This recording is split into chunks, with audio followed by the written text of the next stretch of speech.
Hello guys, দেখো আমাদের এখানে ভবানীপুরে রাজারপোলে এখানে একটা শপিং মল হয়েছে। 100 টাকায় সব কিছু পাওয়া যায়, সব কিছুই পাওয়া যায়। পুতুল একদম ইত্যাদি সব যা যা বাসন খাবার দাবার সবই পাওয়া যায়।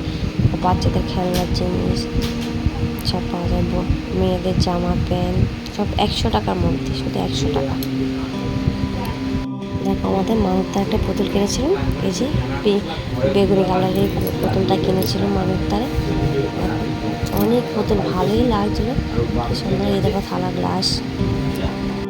তোমরা যদি কিনতে চাও যোগাযোগ করতে পারো আমার এই ব্লগে, যোগাযোগ করে কমেন্ট করে যোগাযোগ করতে পারো। 100 টাকার মধ্যে দেখো কত সুন্দর সুন্দর। দেখো দেখো কি সুন্দর। প্রায় সময়ই ঘুরতে যাই ওখানে, এই দোকানটাতে কেনাকাটা করতে। দেখো সব আছে, খাবার দাবার সব আছে, নাইটি জামা মানে তো সব মেয়েদের সব জিনিস আছে, ছেলেদেরও আছে।